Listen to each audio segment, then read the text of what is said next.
Good morning students. Chapter second acid basis and salts. कल बेटा हमने जो है एसिड्स और बेसिस के बारे में जो है कंप्लीट कर लिया था। एसिड्स क्या होते हैं, बेसिस क्या होते हैं, एसिड्स की फिजिकल प्रॉपर्टीज क्या होती हैं, केमिकल प्रॉपर्टीज क्या होती हैं, इन सब के बारे में हम पढ़ चुके हैं। नेक्स्ट हम स्टार्ट कर रहे हैं बेटा, इसका जो नेक्स्ट पार्ट जो स्टार्ट होता है इंडिकेटर्स। लेकिन उससे पहले कई बार आपने वर्ड सुना होगा कंसंट्रेटेड एसिड या फिर कंसंट्रेटेड बेस और डाइल्यूट एसिड और डाइल्यूट बेस। तो ये क्या होते हैं बेटा? कंसंट्रेटेड एसिड या फिर कंसंट्रेटेड बेस क्या होते हैं? द कंसंट्रेटेड एसिड्स और bases are which are found in pure form। हम इनको क्या कह सकते हैं कि जो प्योर फॉर्म के अंदर पाए जाते हैं उनको हम कंसंट्रेटेड बोल सकते हैं। नेक्स्ट इसके अंदर आता है डाइल्यूट एसिड और डाइल्यूट बेस। अब डाइल्यूट एसिड और डाइल्यूट बेस हम किनको बोल सकते हैं? तो in which water should be added, जिनके अंदर वाटर जो है ऐड किया जाता है टू मेक देम मोर और more dilute. Water should be added continuously. तो हम उनको क्या बोल सकते हैं बेटा? डाइल्यूट एसिड्स और डाइल्यूट बेस। जितना हम ज्यादा पानी उसके अंदर मिलाते रहेंगे तो वो क्या कहलाएगा? डाइल्यूट। उतना ही ज्यादा डाइल्यूट एसिड हो जाएगा वो, या फिर जिस बेस के अंदर हम ऐड कर रहे हैं उतना ही ज्यादा डाइल्यूट बेस वो हो जाएगा। एसिड के अंदर वाटर जो है डिसॉल्व करने का मैंने आपको तरीका बताया था कि कभी भी वाटर के अंदर एसिड के अंदर जो है वाटर नहीं डाला जाता है। अगर उसके अंदर आप डालने की कोशिश करोगे तो वो जो है निकल के बाहर आएगा उस कंटेनर से और आपका चेहरा या फिर आपका हाथ जो है वो खराब हो सकता है, जल सकता है। तो बेटा कभी भी हम जब एसिड के अंदर वाटर डिसॉल्व करेंगे तो क्या करेंगे बेटा? पहले जितना क्वांटिटी ऑफ अमाउंट जो वाटर लेना है वो वाटर उस कंटेनर के अंदर लेंगे और ऊपर से फिर हम ड्रॉपर से एसिड ड्रॉप कर देंगे उसके अंदर। तो इस तरीके से जो हम क्या कर सकते हैं? डाइल्यूट एसिड या फिर डाइल्यूट बेस तैयार कर सकते हैं। नेक्स्ट आता है, नेक्स्ट जो टॉपिक है हमारा वो है बेटा इंडिकेटर्स। इंडिकेटर्स क्या होते हैं? Those chemical substances which help to detect nature of other chemicals। ऐसे केमिकल सब्सटेंसेस जो कहता है किसी दूसरे केमिकल का नेचर डिटेक्ट करने में हेल्प करते हैं, वो क्या कहलाते हैं? इंडिकेटर्स। फिर से रिपीट करता हूं, those chemical substances which help to detect nature of other chemicals is known as indicators। Example क्या हो गया बेटा? लिटमस। लिटमस पेपर से हम चेक कर लेते हैं कि whether it is acidic or basic। तो मैंने आपको बताया भी था कि जब आप जो है ब्लू लिटमस जब डिप करोगे एसिड के अंदर तो वो किस में कन्वर्ट हो जाएगा? रेड के अंदर। और अगर रेड लिटमस आप डिप करोगे बेस के अंदर, रेड लिटमस अगर आप बेस के अंदर डिप करते हो तो क्या किस में कन्वर्ट हो जाएगा? ब्लू के अंदर कन्वर्ट हो जाएगा। और अगर रेड लिटमस आप एसिड के अंदर डिप करते हो तो क्या होगा? No change. ठीक है। इसी तरीके से अगर कहता है कि आप ऐड करते हो इसके अंदर ब्लू लिटमस को बेस के अंदर ऐड करते हो, ब्लू लिटमस को बेस के अंदर अगर ऐड करते हो प्लस बेस के अंदर आपने डिप किया तो क्या होगा? No change. और अगर ब्लू लिटमस को आपने एसिड के अंदर डिप किया तो क्या हो जाएगा? It turns into red litmus, या रेड कलर जो है वो ऑक्यूपाई कर लेगा। तो ये था बेटा लिटमस के बारे में कि ब्लू लिटमस जब हम ऐड करते हैं और रेड लिटमस जब एसिड या बेस के अंदर डिप करते हैं तो किस में कन्वर्ट हो जाता है। तो वही चीज मैं आपको बता रहा हूं। फिर से टॉपिक पे आते हैं। इंडिकेटर्स वो केमिकल सब्सटेंसेस होते हैं जो क्या डिटेक्ट करते हैं, किसमें हेल्प करते हैं? Detecting the nature of other chemicals. Example इसका क्या होगा? लिटमस। नेक्स्ट आता है इससे टाइप्स ऑफ इंडिकेटर्स। कितने प्रकार के इंडिकेटर्स जो है पाए जाते हैं? तो सबसे पहले आता है इसके अंदर ओल्फैक्टरी इंडिकेटर्स। ओल्फैक्टरी इंडिकेटर्स कौन से होते हैं? दो substances whose order changes in acidic और बेसिक मीडिया, या फिर हम कह सकते हैं मीडियम भी कह सकते हैं मीडिया की जगह। तो कहता है कि दो substances whose order changes. Order क्या होता है बेटा? Smell.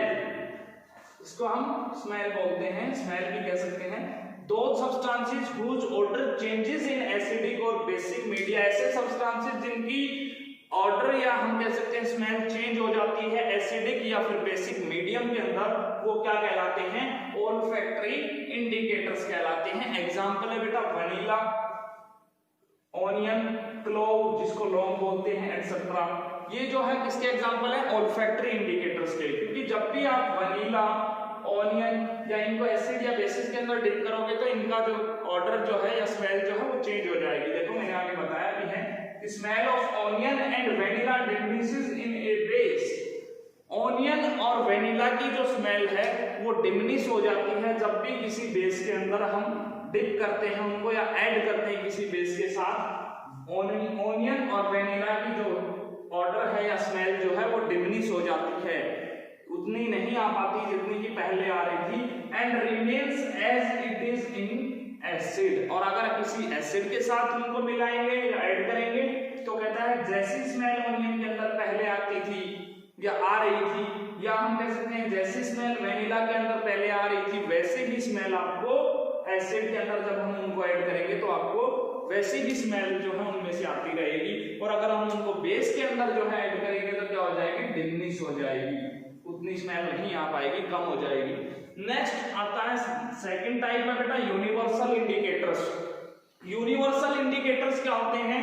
Those indicators which not only detect nature of other chemicals, कहता है ऐसे इंडिकेटर्स जो कि कहता है सिर्फ nature of other chemicals he detect नहीं करते but also determine there acidic और बेसिक स्ट्रेंथ, जबकि कहता है उसकी एसिडिक या बेसिक स्ट्रेंथ भी डिटरमाइन कर देते हैं कि जो इसकी एसिडिक स्ट्रेंथ है वो क्या है या बेसिक स्ट्रेंथ जो है वो क्या है। एग्जांपल है पीएच पेपर। पीएच पेपर आपने देखा होगा बेटा, पीएच जो है, पीएच पेपर जो आप देखते हैं उस पे इस तरीके का एक जो है पीएच पेपर आपको दिया गया है और एक इस तरीके से जो है स्केल बना के दिया रखते हैं वो उसके अंदर, जिसमें से आप पीएच पेपर उखाड़ते हो। पीएच पेपर जिसके अंदर आते हैं उस पे देखना उसके कवर पे एक स्केल बना हुआ होता है जिसपे इस तरीके से कलर्स जो है अलग अलग मेंशन रहते हैं।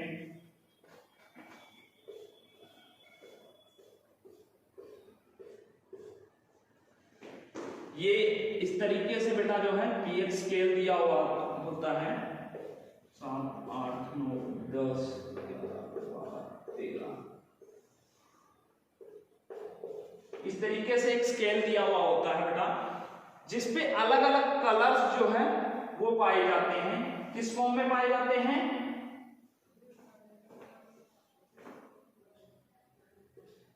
विब्ग्योर, इस फॉर्म के अंदर जो है आपको कलर्स बेटा मिलते हैं। ये क्या करते हैं? विब्ग्योर की फॉर्म में कलर्स पाए जाते हैं। अगर 7 से नीचे स्ट्रेंथ जा रही है तो वो क्या रहेगा? एसिडिक रहेगा, इसका मतलब वो एसिड है। और अगर 7 है तो क्या होगा बेटा? न्यूट्रल, इसका मतलब वो क्या है? न्यूट्रल है वो सब्सटेंस। और अगर 7 से ऊपर जाती है स्ट्रेंथ उस स्केल के अंदर, जैसे ही आपने देखो ऐसे इंडिकेटर्स जो सिर्फ nature of chemical he detect नहीं करते बल्कि उनकी एसिडिक और बेसिक स्ट्रेंथ भी बताते हैं, वो क्या कहलाते हैं? Universal indicators. एग्जांपल दिया पीएच पेपर। पीएच पेपर अगर आपने किसी हम कह सकते हैं केमिकल के अंदर आपको जिस सब्सटेंस के अंदर जिसका आपको नेचर नहीं पता उसके अंदर आपने डिप किया और उस पे कलर आ जाता है, इनमें से वो जो स्केल बना के दिया हुआ होगा उस कवर पे, पीएच पेपर के कवर पे, उसमें आपको देखना होगा कि कैसा कलर उस पेपर का हो गया है। और उस कलर को जब मैच करोगे, अगर वो 1 से लेकर के 6 तक के कलर्स के अंदर मैच करता है तो इसका मतलब वो जो सब्सटेंस है वो कैसा है?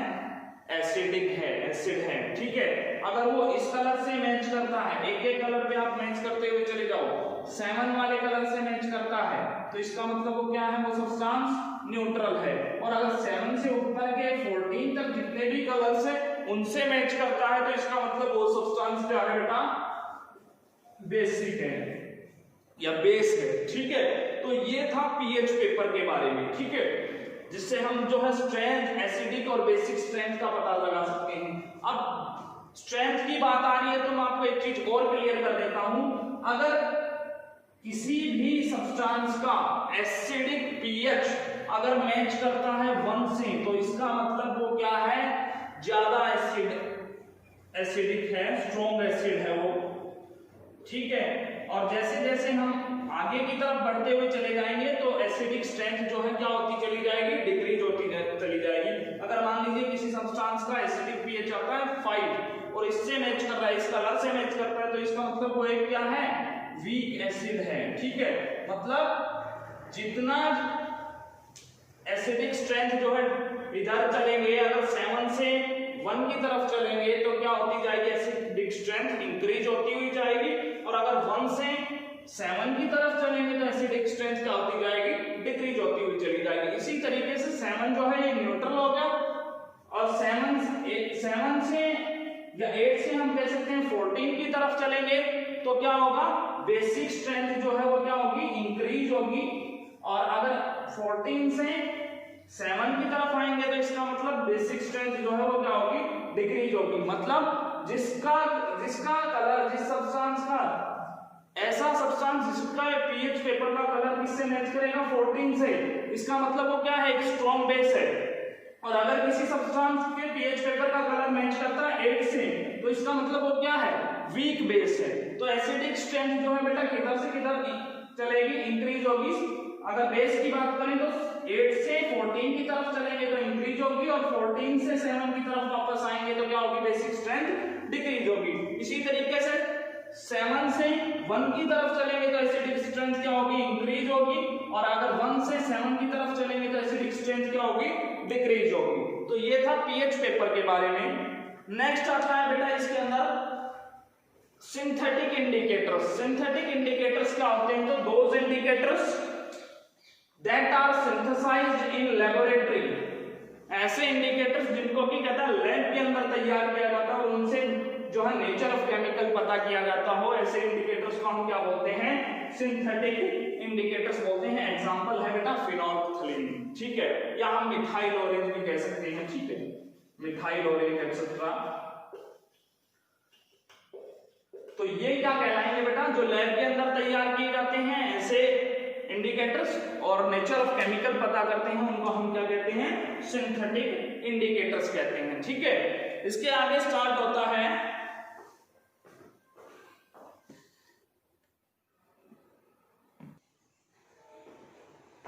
नेक्स्ट, इससे आता है बेटा इंडिकेटर्स एसिड्स के अंदर यूज करते हैं अगर, तो कैसा कलर उनका हो जाएगा, और बेस के अंदर जब हम उनको यूज करेंगे या डिप करेंगे, ऐड करेंगे तो कैसा कलर हो जाएगा। तो रेड लिटमस को अगर कहता है एसिड के अंदर डिप करेंगे तो कैसा रहेगा, वो रेड ही रहेगा। बेटा मैंने आपको बताया था एसिड के बारे में कि जब लिटमस जो है ब्लू लिटमस ऐड करते हैं तो वो कैसा हो जाता है, रेड हो जाता है। और अगर रेड लिटमस को ही एसिड के अंदर अगर ऐड करेंगे तो वो कैसा रहेगा, रेड ही रहेगा, कोई चेंज नहीं आएगा या नो चेंज। अगर रेड लिटमस को बेस के अंदर डिप करेंगे तो वो किस में कन्वर्ट हो जाएगा बेटा, ब्लू के अंदर। इसी तरीके से ब्लू लिटमस को अगर कहता है एसिड के अंदर डिप करते हैं तो कैसा हो जाएगा, टर्न्स रेड, और अगर बेस के अंदर ऐड करेंगे तो कैसा ही रहेगा, ब्लू ही रहेगा या नो चेंज। नेक्स्ट है टर्मरिक, हल्दी जिसको बोलते हैं, नेचुरल इंडिकेटर है। तो कहता है टर्मरिक को अगर बेटा कहता है एसिड के अंदर डिप करते हैं तो नो चेंज, और अगर बेस के अंदर डिप करेंगे तो कैसा हो जाएगा, रेड हो जाएगा। नेक्स्ट है फिनोल्फ्थलीन। फिनोल्फ्थलीन को अगर कहता है एसिड के अंदर ऐड करते हैं तो रिमेन्स कलरलेस हो जाएगा, और कहता है अगर बेस के अंदर ऐड करते हैं तो कैसा हो जाएगा, पिंक कन्वर्ट हो जाएगा। नेक्स्ट है मिथाइल ऑरेंज। मिथाइल ऑरेंज को अगर कहता है एसिड के अंदर डिप करते हैं तो कैसा कलर हो जाएगा, रेड कलर हो जाएगा, और अगर बेस के अंदर ऐड करेंगे तो कैसा होगा, येलो कलर हो जाएगा। तो ये था बेटा कुछ इंडिकेटर्स के बारे में, अगर उनका हम एसिड के अंदर डिप करते हैं और बेस के अंदर डिप करते हैं तो वो किस चीज में कन्वर्ट होते हैं या सेम रहते हैं, रिमेन्स नो चेंज। इसके बाद बेटा हम स्टार्ट करेंगे पीएच स्केल, और उसके बाद importance of pH in everyday life, और नेक्स्ट टॉपिक हमारा स्टार्ट होगा फिर सोल्ट्स। एसिड्स और बेस कंप्लीट हो जाएंगे, कल हम सोल्ट स्टार्ट करेंगे। आज के लिए इतना ही, thank you and have a nice day.